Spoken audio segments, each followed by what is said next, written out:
Jangan lupa klik tombol subscribe karena subscribe itu gratis. Baik, kita mulai materi kelompok sosial. Kelompok sosial merupakan sekumpulan manusia yang tinggal di suatu tempat, saling berinteraksi dalam kurun waktu tertentu. Jadi kalau untuk pengertian-pengertian yang lain silahkan dibaca yang ada di modul. Tapi ini adalah rangkumannya gitu ya. Sekelompok manusia yang tinggal di suatu tempat saling berinteraksi dalam kurun waktu tertentu. Kemudian semua orang yang berkumpul itu apakah bisa dikatakan kelompok sosial?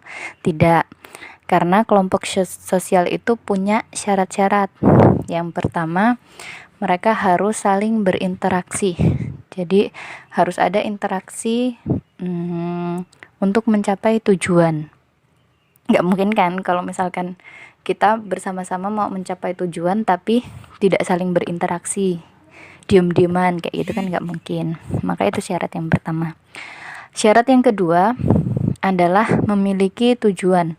Nah, tujuannya ini adalah tujuan kelompok. Kayak misalkan bias education, kan bias punya tujuan tuh yang menciptakan generasi unggul, religius, berdaya saing nasional dan internasional. Itu kan tujuannya bias. Nah, karena kalian merasa setujuan sehingga kalian masuk ke dalam lembaga tersebut. Tetapi untuk mencapai tujuan kelompok kayak gitu. Kemudian syarat yang ketiga adalah dia terinterdependensi. Nah, ini lawannya independen.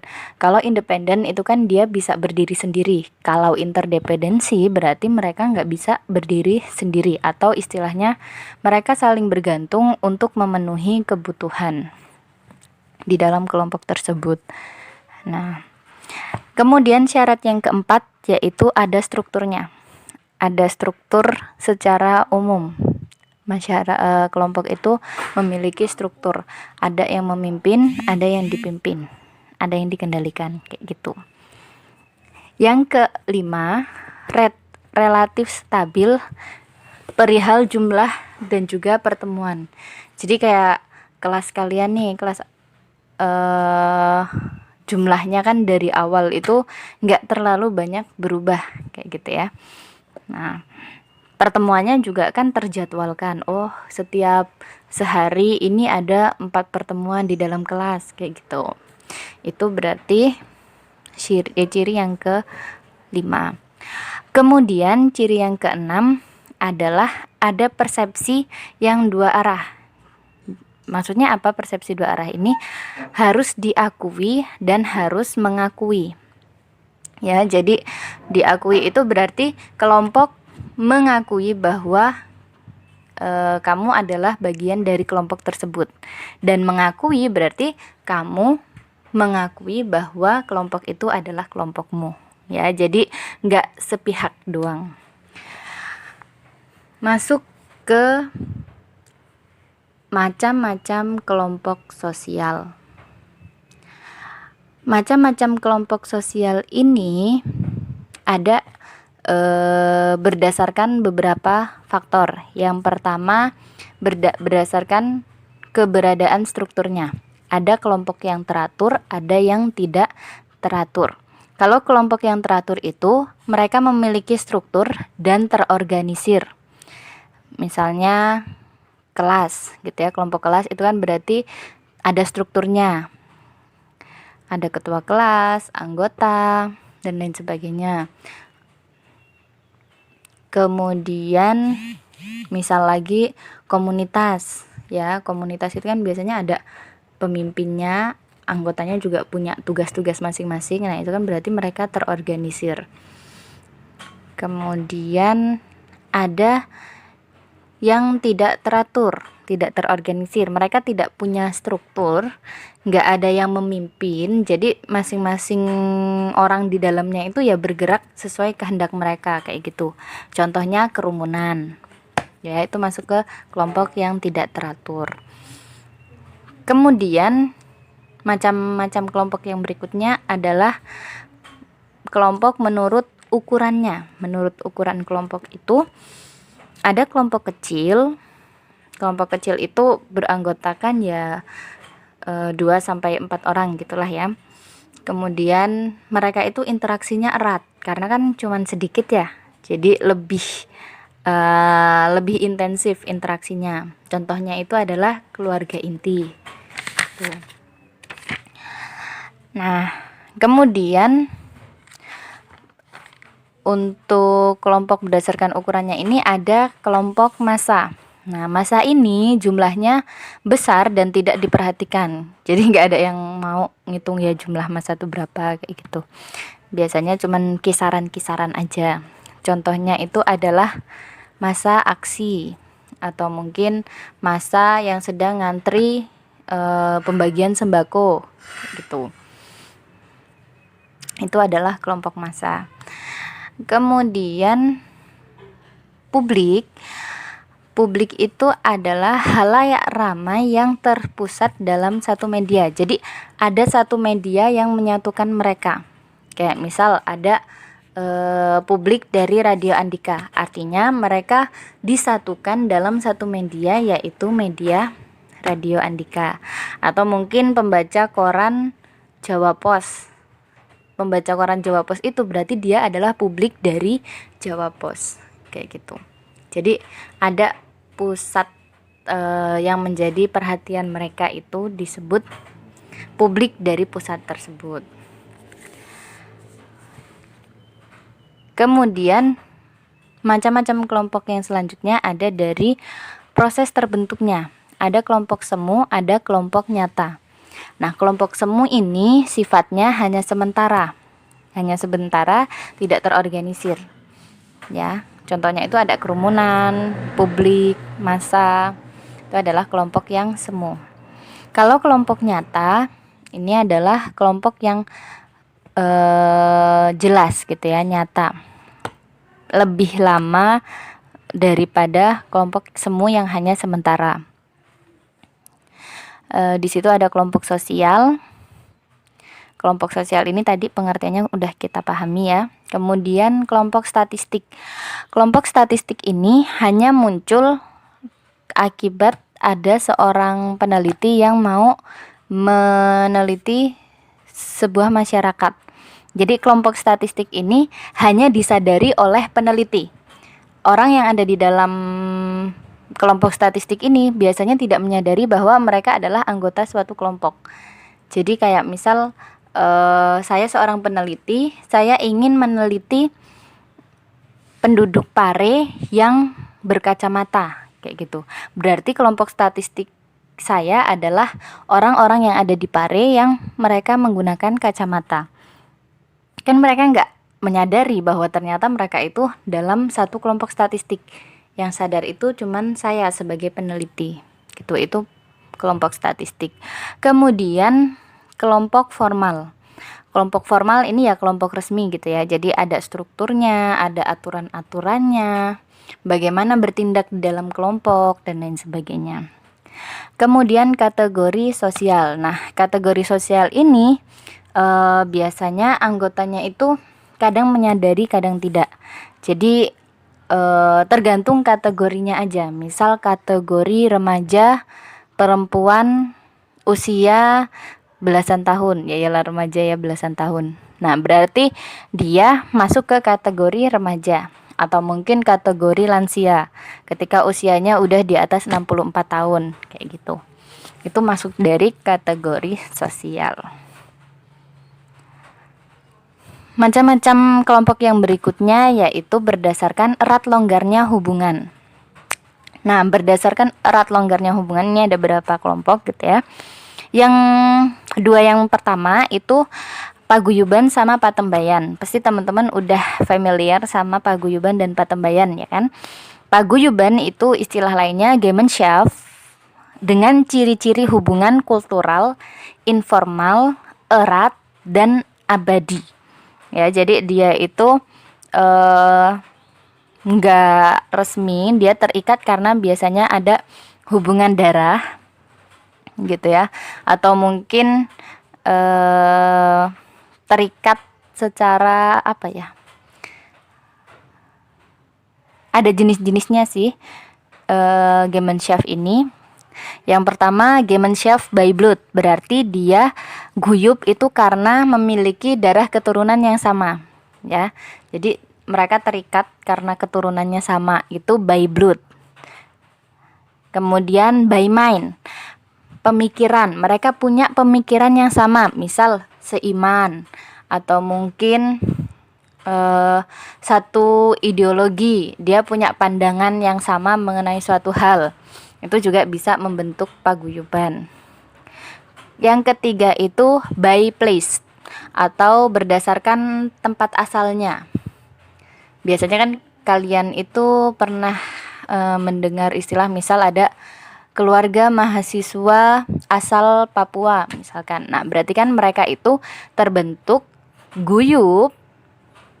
Kelompok yang guyup itu terbentuk karena mereka berasal dari daerah yang sama. Itu namanya Gemeinschaft by place, ya. Jadi ada 3 jenis, by blood, by mind, sama by place. Oke. Kemudian Patembayan. Patembayan ini kelompok yang bersifat formal, struktural, tidak erat, dan dia hanya sementara. Atau sederhananya Gesellschaft ini atau Patembayan ini adalah kelompok yang terbentuk atas dasar kepentingan. Jadi ketika kepentingan itu udah usai, ya udah mereka bubar. Misalkan kalian masuk ke struktural OSIS di sekolah, itu kan berarti kamu punya kepentingan untuk menjalankan tugas sebagai OSIS, gitu ya. Nah, kalau misalkan udah purna, udah demisioner, ya udah kamu nggak perlu berhubungan lagi dengan anggota kelompok tersebut, kayak gitu. Udah nggak menjalankan tugas lagi.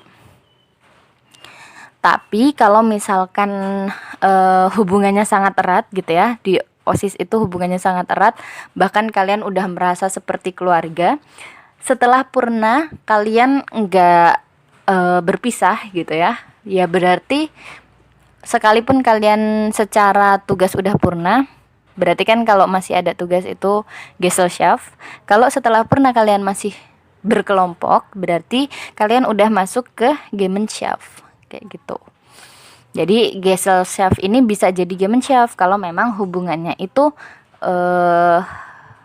mesra gitu, hubungannya erat gitu ya. Oke. Yang selanjutnya ada kelompok primer dan sekunder. Kelompok primer dan sekunder ini bisa dikatakan kelompok primer sebagai kelompok inti atau kelompok asalnya. Ya, di sini ada contohnya keluarga.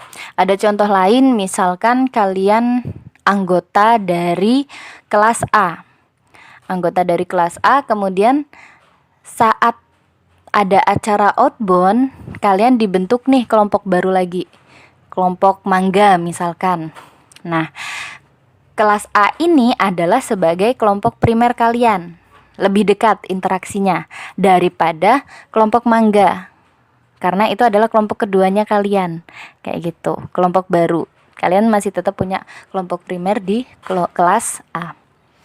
Ya, itu perbedaan kelompok primer dan sekunder. Kemudian macam-macam kelompok berdasarkan sifat atau scope, lingkup aktivitasnya. Di sini ada in group out group. Kalau in group out group itu dilihat dari keanggotaannya. In group berarti kamu menjadi anggota dalam kelompok tersebut atau istilahnya kelompok kami. Nah, out group itu kamu bukan anggotanya. Istilahnya itu kelompok mereka. Kalau misalkan kelompok kami kan berarti kamu akan sangat sangat dekat dengan kelompok itu kan. Kamu lebih memahami in group kamu daripada out groupnya. Selanjutnya ada formal group dan informal group. Kalau ini terkait resmi tidaknya, terstruktur atau tidaknya. Yang berikutnya lagi ada reference group dan membership group. Reference group ini berarti adalah kalau kita translate itu artinya kelompok acuan, kelompok yang dijadikan contoh, kelompok yang dijadikan patokan. Kalau membership group berarti kalian menjadi anggota dalam kelompok tersebut, gitu ya. Yang terakhir, ini di buku belum ada, saya tambahkan berdasarkan solidaritasnya. Ada solidaritas mekanik dan solidaritas organik. Kelompok dengan solidaritas mekanik ini belum ada pembagian kerja. Jadi nggak ada spesifikasi tugas-tugas untuk setiap orang di dalam kelompok yang biasanya ada di masyarakat pedesaan. Kita lihat kalau misalkan orang-orang pedesaan misal mau mengadakan acara hajatan, itu kan mereka mengumpulkan tetangga-tetangga, kemudian dibentuk, oh ini yang bagian di depan menyambut tamu, ini bagian cuci piring, ini bagian masak, ini bagian prasmanan, gitu ya. Itu mereka kan dibagi ya bukan berdasarkan yang tukang masaknya itu karena dia punya sertifikat skill memasak kayak gitu, bukan, tetapi karena memang ya udah adanya orang itu dibagikan ke tugas-tugas yang dibutuhkan kayak gitu. Itu kalau yang solidaritas mekanik. Berbeda dengan yang solidaritas organik. Di sini udah ada pembagian kerja, udah ada spesifikasi tugasnya, udah ada keahliannya gitu ya, khusus. Kemudian biasanya terjadi di masyarakat perkotaan. Kita lihat di kasus yang sama. Kalau tadi orang desa membaginya asal-asalan gitu ya, siapa aja bisa dimasuk-masukkan. Kalau misalkan di masyarakat perkotaan ingin mengadakan sebuah hajatan, mereka akan mengundang profesional. Kalau bagian dekorasi ya mereka mengundangnya WO, bagian konsumsi mereka mengundangnya catering dan lain sebagainya. Jadi udah ada spesifikasi kerja, ya, udah ada spesifikasi kerja. Itu adalah macam-macam kelompok. Kemudian masuk ke kerumunan. Kerumunan ini adalah kelompok sementara, ya, kelompok yang tidak nyata, dia tidak terstruktur dan tidak bertahan dalam kurun waktu yang lama, gitu ya. Tadi karena dia sementara. Ciri-cirinya yang pertama adalah tidak saling mengenal. Oke, saya misalkan ketika ada kecelakaan, kemudian ada orang yang ngumpul berkerumun di situ, apakah mereka semua saling mengenal? Umumnya tidak saling mengenal, ya, karena mereka disatukan oleh pusat perhatian. Kemudian interaksinya fisik aja, jadi nggak saling komunikasi menggunakan alat komunikasi kayak HP dan lain sebagainya gitu. Tapi karena kamu bareng di tempat itu, kamu ngobrol atau mungkin kamu saling menyentuh kayak gitu, itu kan fisik aja. Yang selanjutnya memiliki pusat perhatian. Jadi ada yang dijadikan sebagai pusat perhatian. Misal tahu-tahu ada yang ngumumin gini,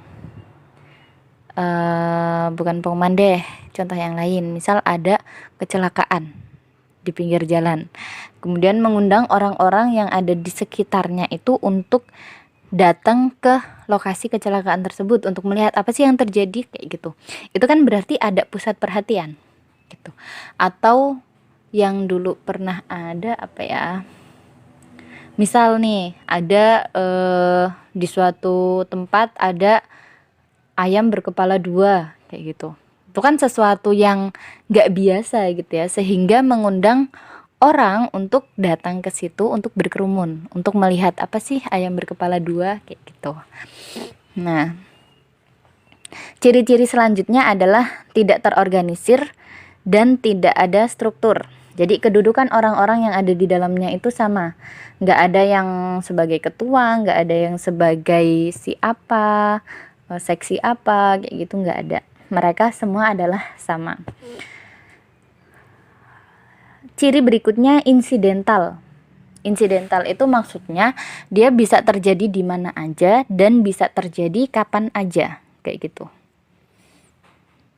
Misal ada kebakaran, kan nggak mungkin kan kebakaran direncanakan, itu ya spontan aja gitu terjadinya.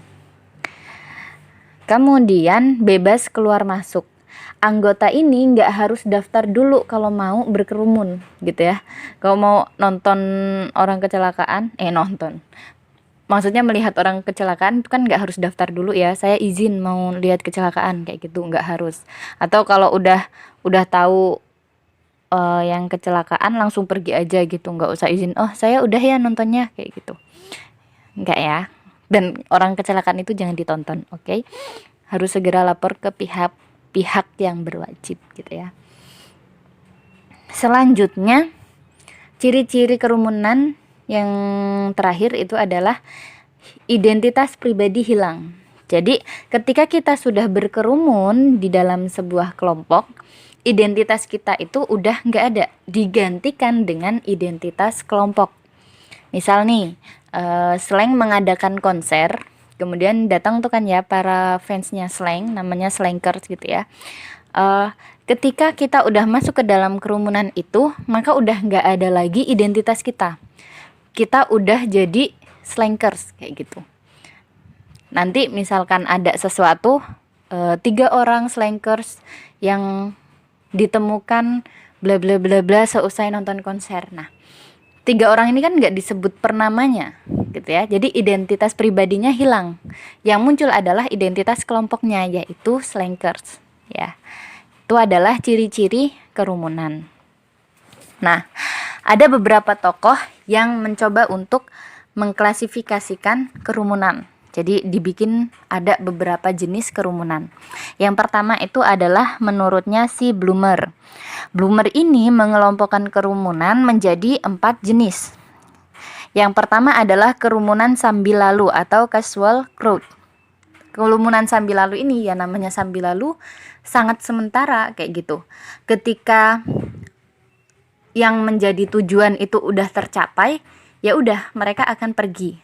Kayak misalkan ada orang kecelakaan, terus kamu datang ke sana, oh kecelakaannya gitu, ya udah kamu pergi begitu aja. Ketika udah mengetahui, oh separah apa sih kecelakaannya kayak gitu. Atau mungkin antrian tiket, itu kan ketika kamu udah dapet tiket ya udah kamu pergi, itu berarti kerumunan sambil lalu atau casual crowd.